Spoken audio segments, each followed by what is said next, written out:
Bismillahirrahmanirrahim. Assalamualaikum warahmatullahi wabarakatuh.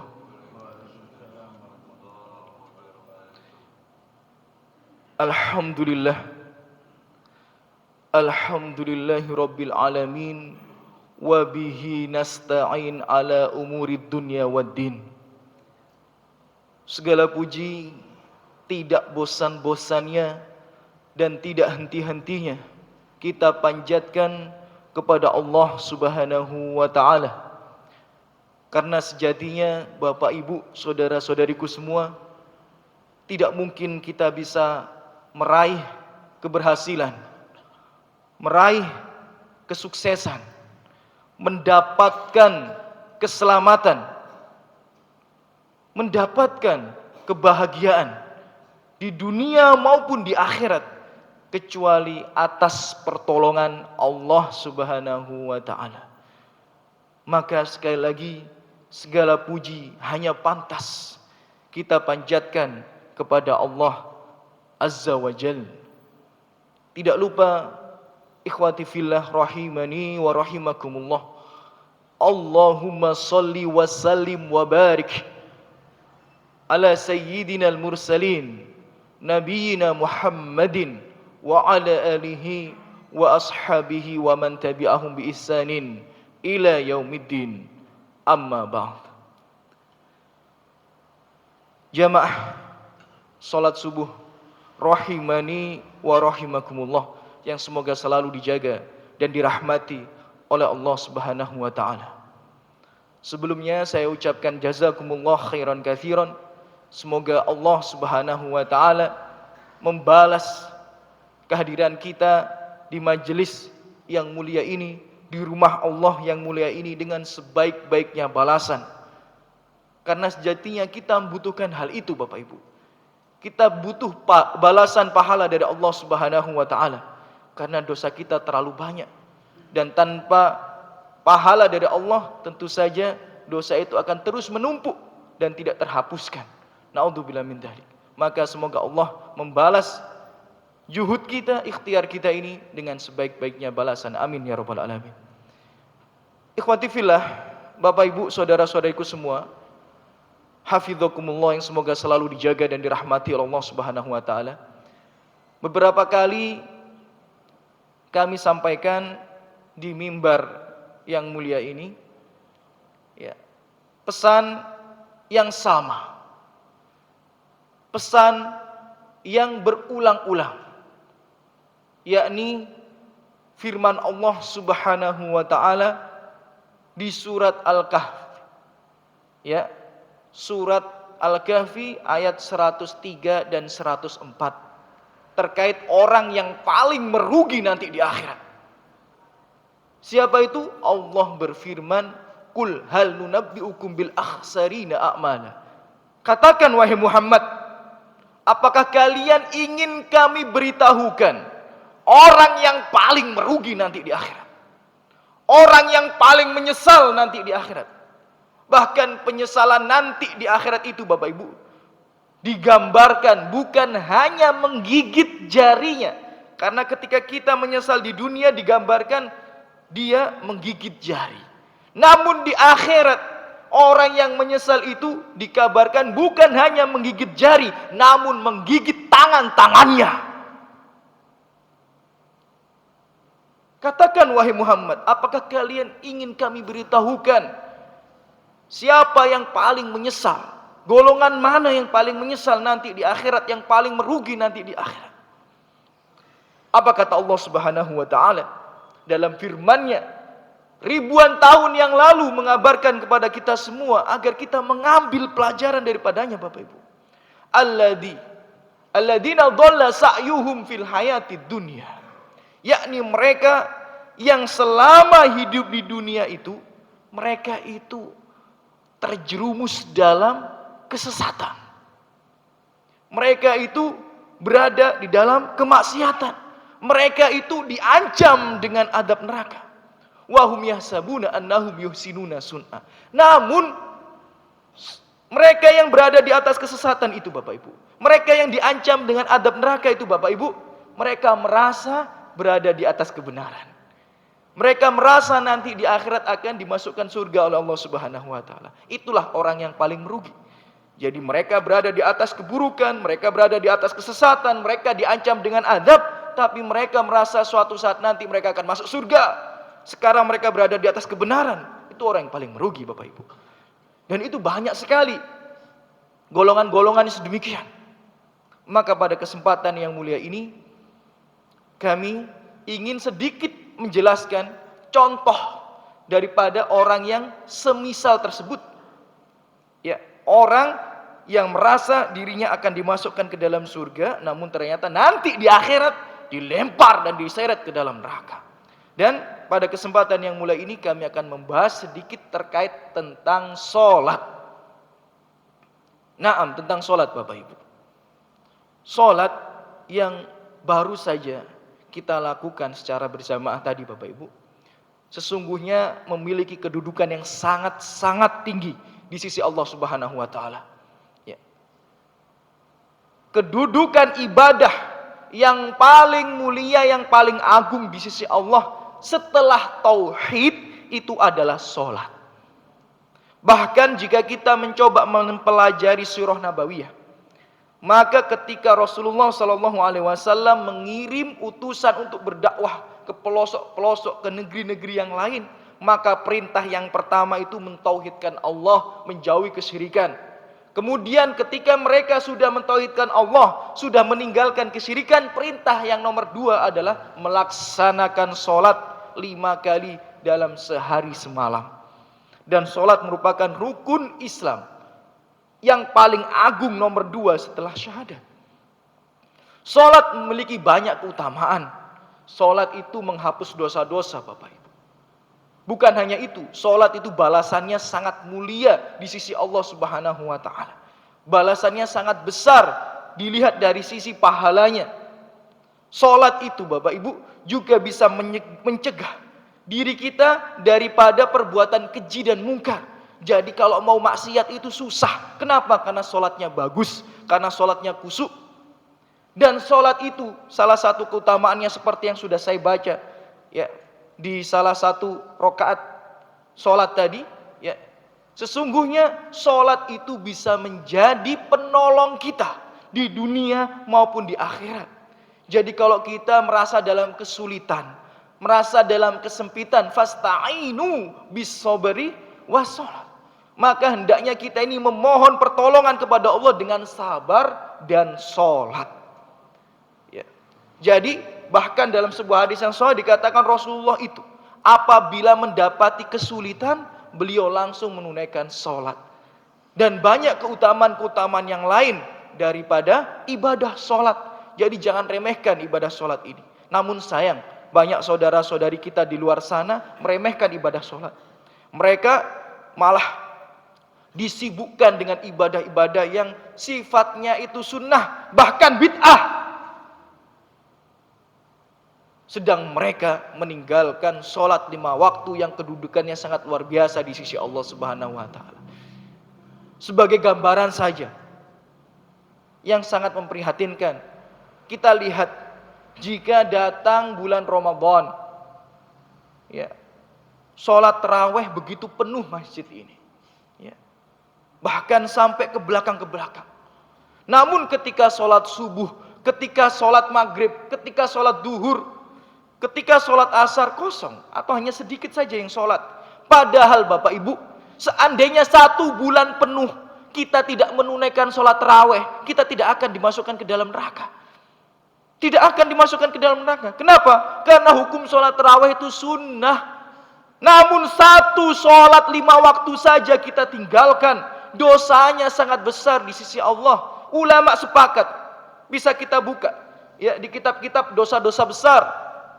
Siapapun pengarangnya, pasti di sana disematkan bahwa dosa yang paling besar setelah kesyirikan yang dilakukan oleh umat manusia adalah dosa meninggalkan sholat.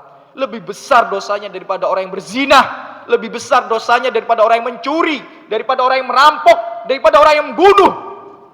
Tapi banyak saudara-saudari kita meremehkan hal itu. Ya.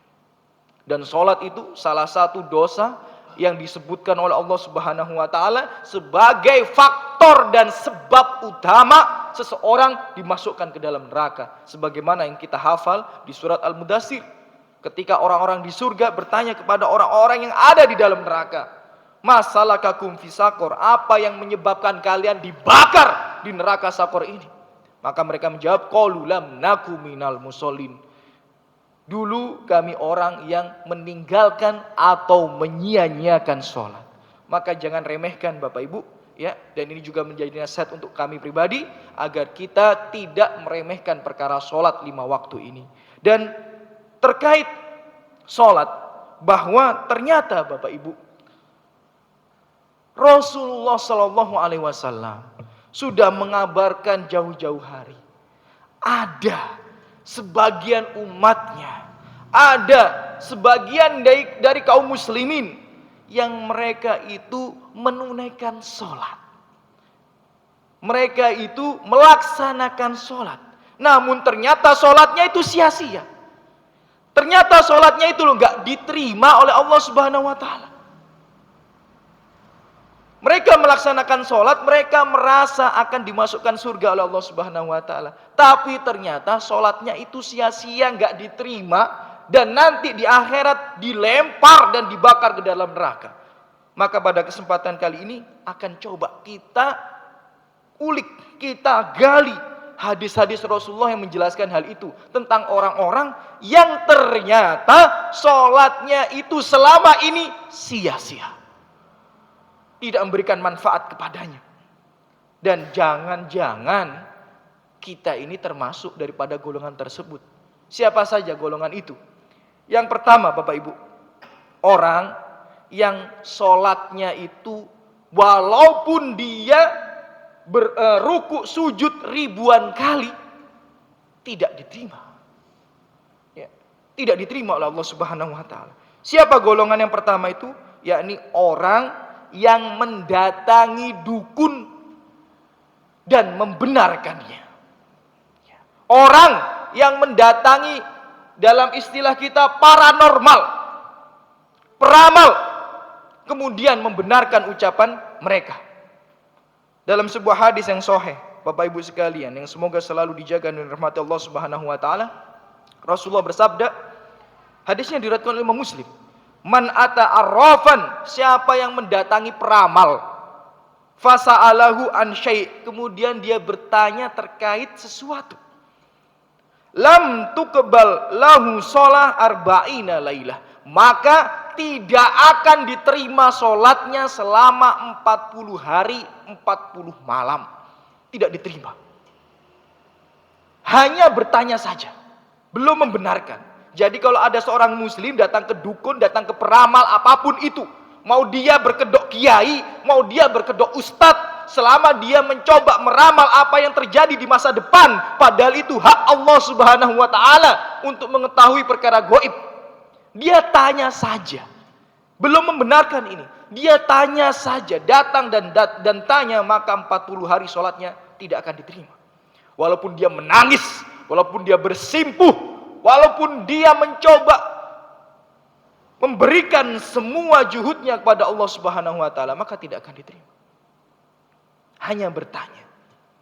Dan dalam riwayat-riwayat yang lainnya dijelaskan, barang siapa yang datang, ya, kepada arrafan atau kahinan, dukun, peramal dan lain sebagainya, fasa'alahu, ya, fasadaqahu bima yaqul, setelah bertanya dia membenarkan apa yang mereka ucapkan. Jadi bukan hanya bertanya, setelah bertanya diberitahu kemudian, iya ini benar ini, ya, dibenerin, dipercaya.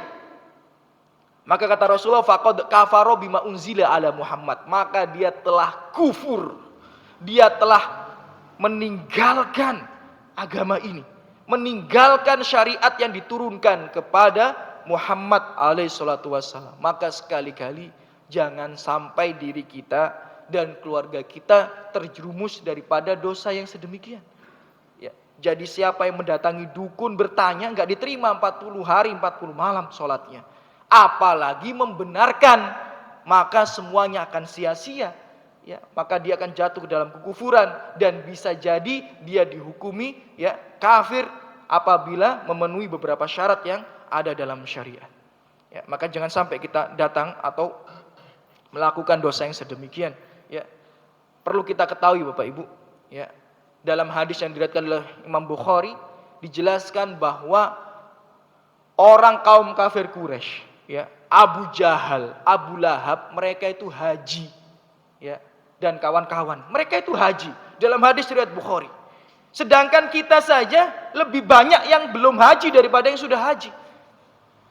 Orang kaum kafir Quraisy itu haji dalam hadis riwayat Bukhari. Nanti bisa kita cari dalam hadis itu. Tapi ternyata hajinya itu tertolak. Hajinya tidak diterima. Mengapa? Karena ketika haji mereka berdoa kepada patung-patung yang ada di Ka'bah pada waktu itu. Maka kesyirikan itu menyia-nyiakan semua amal ibadah kita. Na'udzubillah min dzalik.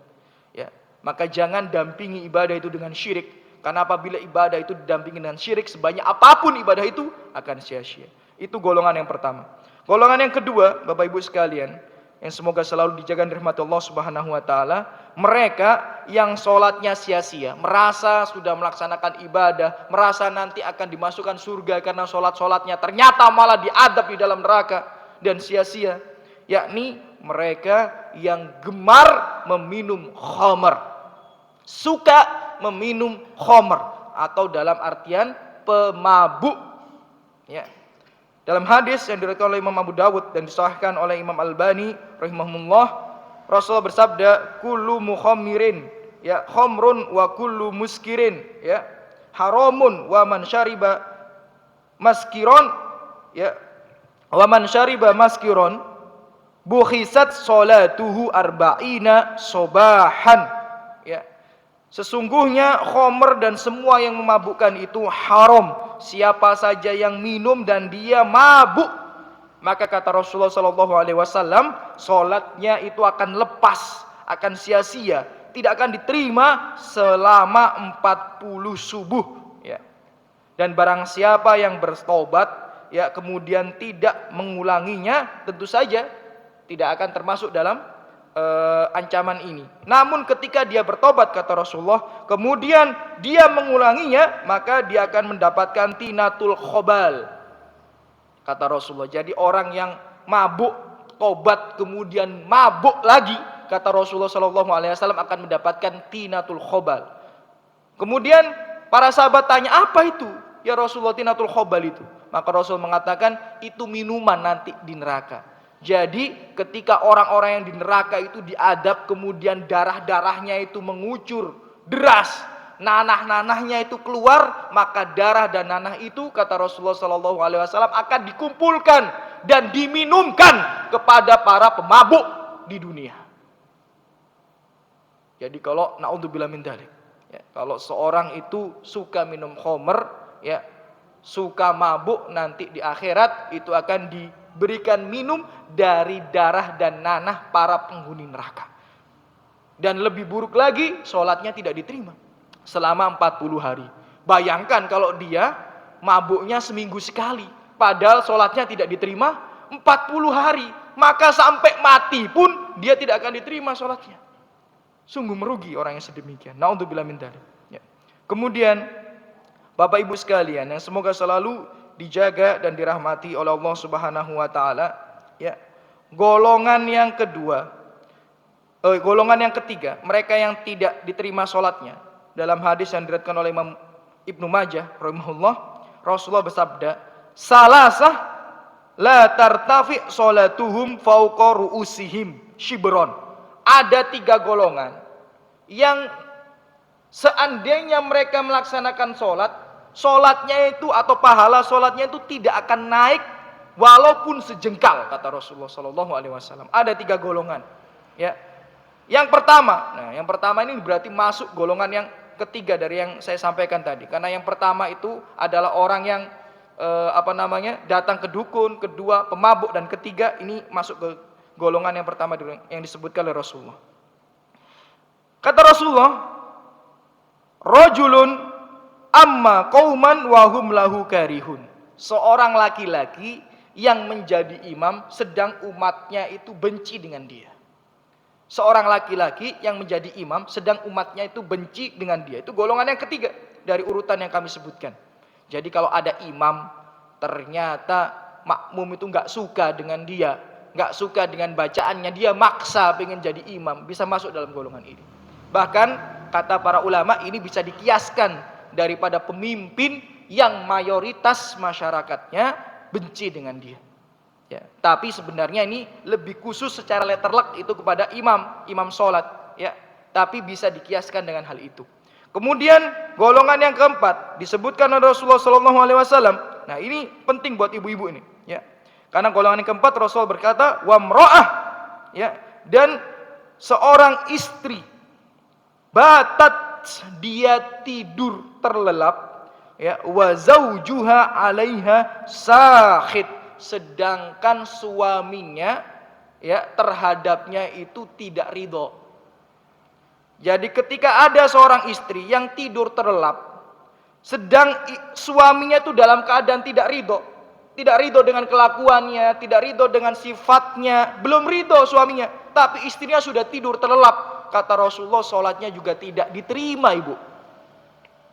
Ya, sekusyuk apapun ibu-ibu melaksanakan sholat, sebanyak apapun rokaat yang ibu kerjakan, apabila ibu-ibu itu tidur tenang, terlelap, sedang suaminya masih batin, masih ngedumel di dalam hati, karena kesalahan ibu belum sempat minta maaf, tapi sudah ngorok bahasa kita, ya, maka sholatnya tidak diterima. Ya, itu pesan dari Rasulullah SAW. Ya, jadi wanita yang membuat suaminya tidak ridho karena kelakuannya, karena sifatnya, karena ucapannya, karena muamalahnya, malah ditinggal tidur, maka sholatnya tidak diterima. Ya, bahkan dalam riwayat yang lainnya, para malaikat, bahkan para bidadari juga mengutuknya. Ya, jadi yang sedemikian itu termasuk wanita-wanita yang diancam dengan adab neraka. Maka hendaknya kita berhati-hati. Ya, berhati-hati, kita nasihatkan kepada keluarga kita yang perempuan agar tidak sampai jatuh terhadap dosa yang sedemikian. Dan sebaliknya, seorang wanita yang tidak bisa tidur karena khawatir suaminya itu tidak ridho dengan dia, dia akan dibalas oleh surga. Ya, maksudnya dibalas dengan surga oleh Allah Subhanahu wa taala. Dalam hadis yang lainnya diriwayatkan oleh Imam At-Tabrani, Rasulullah menjelaskan, hadisnya cukup panjang, yang kurang lebih maknanya, maukah kalian aku beritahukan wanita-wanita penghuni surga itu, ya kan? Nah, kemudian Rasulullah menjawab, ya, ketika ditanya para sahabat, siapa ya wanita-wanita penghuni surga itu? Maka Rasulullah menjawab, wanita yang penyayang, lagi subur, apabila ia marah atau diperlakukan buruk, atau suaminya marah kepadanya, ya, jadi kalau ada sengketa antara dia dan suaminya, apa yang dilakukan oleh wanita calon penghuni surga itu, dia ambil tangan suaminya, kemudian dia letakkan ya di atas tangannya, ya, kemudian dia berkata, mataku tidak akan pernah bisa terpejam lelap hingga engkau ridho kepadaku. Nah, ini calon wanita penghuni surga. Jadi kalau ada sengketa dengan suaminya, dia melakukan khilaf karena dia manusia biasa, dia bukan bidadari. Kalau dia melakukan salah, dia nggak tidur.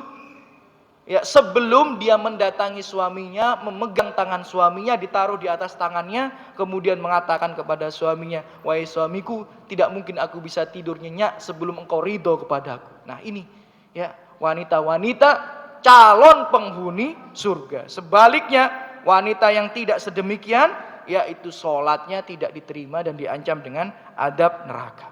Kemudian golongan yang kelima, mereka yang sholatnya tidak diterima oleh Allah Subhanahu wa taala adalah wa akhwan, ya, wa akhwan mutasariman, dua orang ya di antara kaum muslimin yang mereka memutus ya tali silaturahim mereka.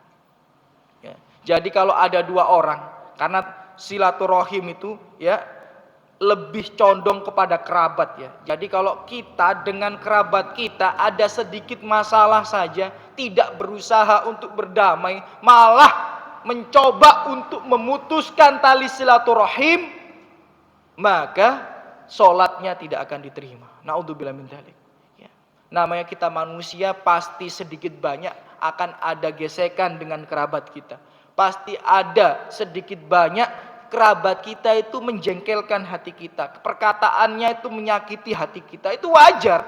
Karena manusia. Dan kita hidup itu tidak akan selamat daripada perbuatan buruk orang lain.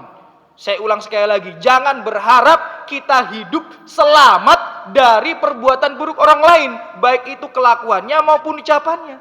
Jangan harap. Rasulullah aja manusia yang paling baik tidak selamat dari ucapan buruk orang lain. Tidak selamat dari perbuatan buruk orang lain, apalagi kita yang dosanya jauh lebih banyak.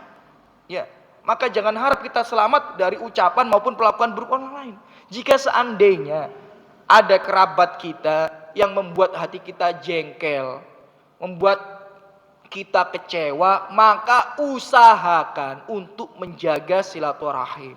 Tetap diusahakan. Ya, mencari solusi, mencoba menengahi. Itulah seorang muslim yang sejati.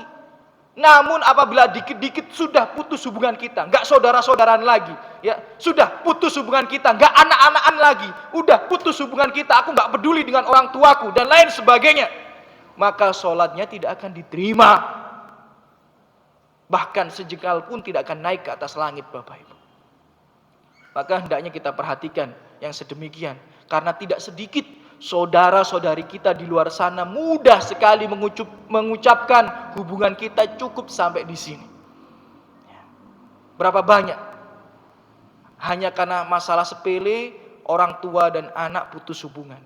Hanya karena masalah sepele yang bisa ditahan sabar itu sebentar, saudara itu tidak pernah bertemu dengan saudarinya. Maka janganlah kita termasuk golongan yang sedemikian.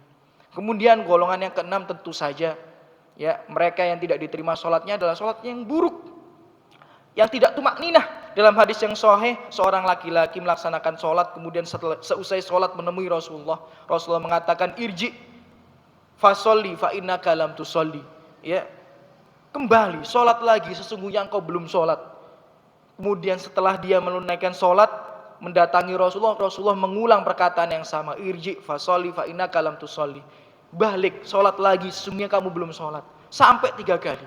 Kemudian laki-laki itu bertanya kepada Rasulullah, ajarkan aku ya Rasulullah, sholat yang benar itu seperti apa? Maka singkat cerita daripada hadis itu, laki-laki itu belum sholat dengan tumak ninah. Maka sholat itu yang tidak tumak ninah tidak diterima, Bapak Ibu. Jadi harus tumak ninah. Ya.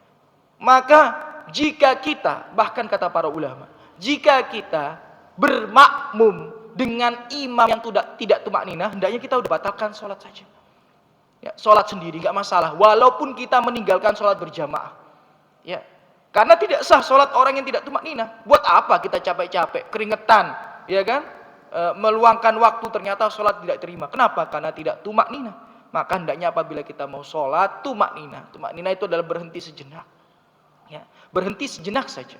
Ya, itu namanya tumakninah. Yang cukup kita membaca bacaan dzikir daripada sholat tersebut. Itu 6 golongan mereka yang sholatnya itu tidak diterima oleh Allah Subhanahu wa taala, walaupun mereka merasa sudah beribadah.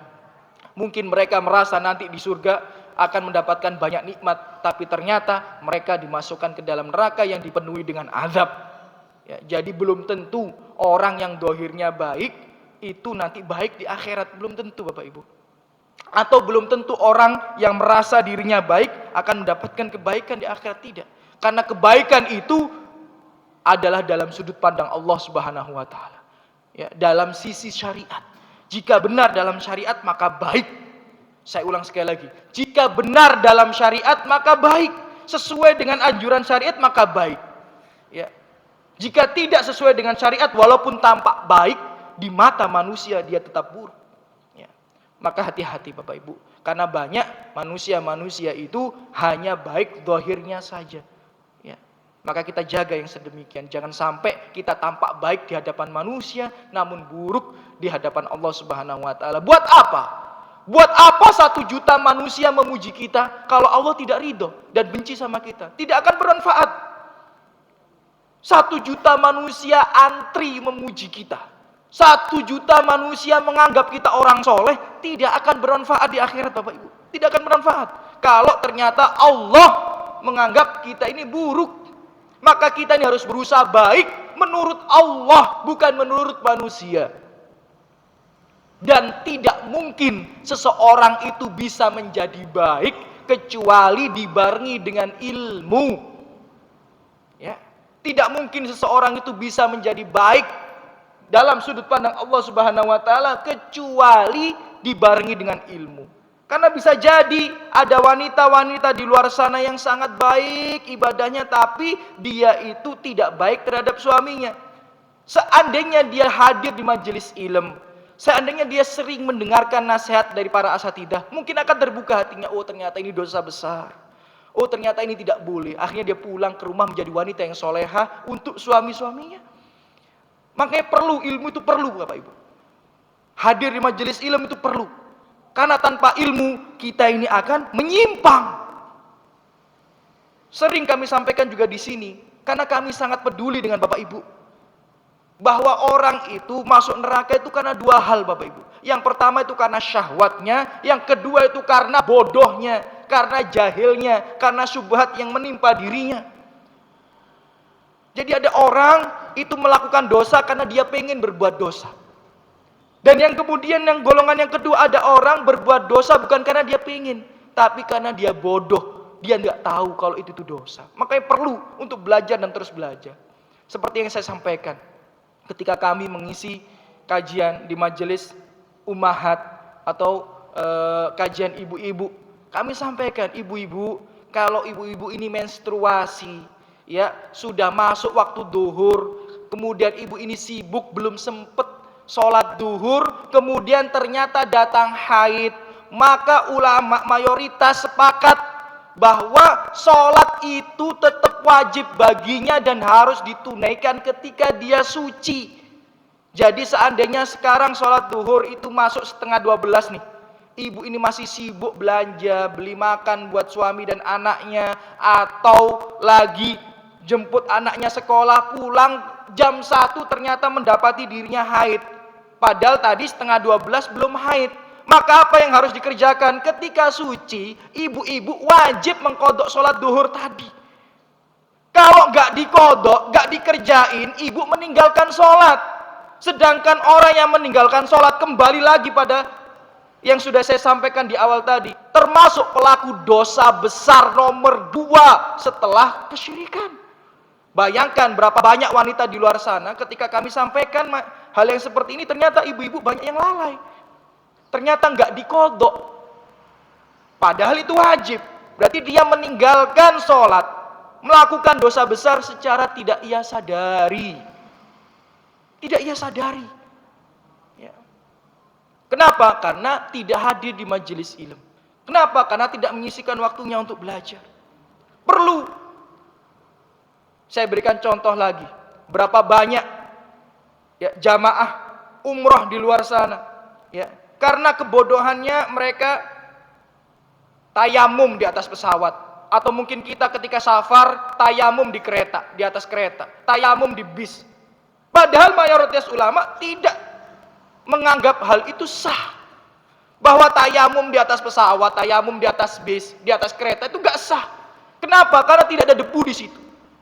Jika kita belajar kitab-kitab fikih, hampir semua mayoritas ulama mengatakan, misal ini, mimbar ini, saya gunakan tangan saya seperti ini, kemudian saya gunakan tayamum, tidak bisa, tidak sah. Kenapa? Karena ulama semua, hampir mayoritas sepakat, syarat sah tayamum itu apabila kita taruh tangan kita di suatu tempat, maka terlihat debunya. Jika tidak terlihat debunya, nggak sah ini buat tayamum. Mana ada pesawat yang ada debunya? Nggak ada pesawat itu ada debunya.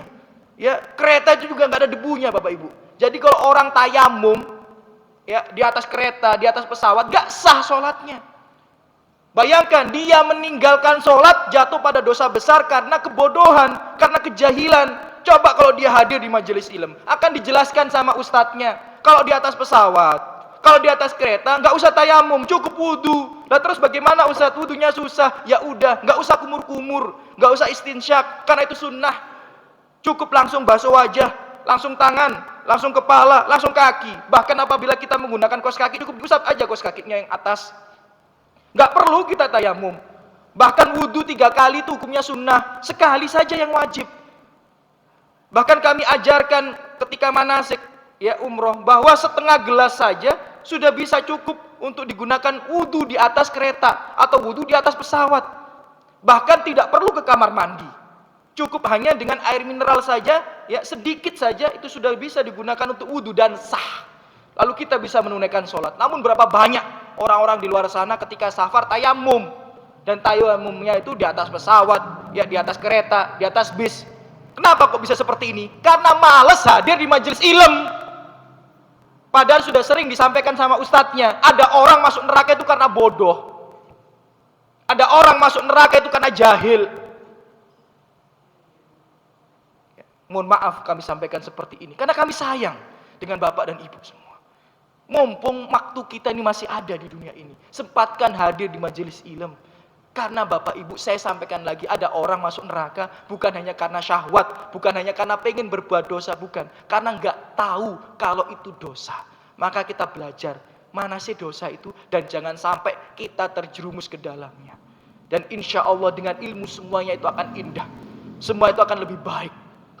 Maka kita sempatkan untuk hadir di majelis ilm, belajar bersama dan menjadi hamba yang bertakwa kepada Allah. Dan insya Allah ya, ilmu yang kita dapatkan bukan hanya akan kita peroleh kebaikannya itu di akhirat, tidak, tapi juga akan kita petik keindahan dan kebahagiaan itu juga di dunia insya Allah.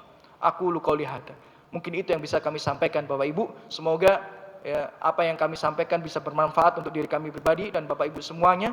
Dan semoga alhamdulillah wassalatu wassalamu ala rasulillah, yang hadir di majelis ini dibalas oleh Allah Subhanahu wa taala dengan sebaik-baiknya balasan, diangkat derajatnya, diampuni dosa-dosanya, dilapangkan rahmatnya oleh Allah Subhanahu wa taala, dilapangkan rezekinya oleh Allah Subhanahu wa taala, kemudian dimudahkan semua urusannya. Apabila ada yang mendapati musibah, penyakit yang menimpa dirinya maupun keluarganya, diangkat oleh Allah Subhanahu wa taala, diistiqomahkan di atas kebenaran, dibimbing untuk selalu berada di atas kebaikan sampai meninggal dalam keadaan husnul khotimah, dan dikumpulkan lagi oleh Allah Subhanahu wa taala di surga Allah Subhanahu wa taala. Kita tutup dengan doa kafaratul majelis. Subhanakallahumma wa bihamdika asyhadu an la ilaha illa anta astaghfiruka wa atubu ilaik. Assalamualaikum warahmatullahi wabarakatuh.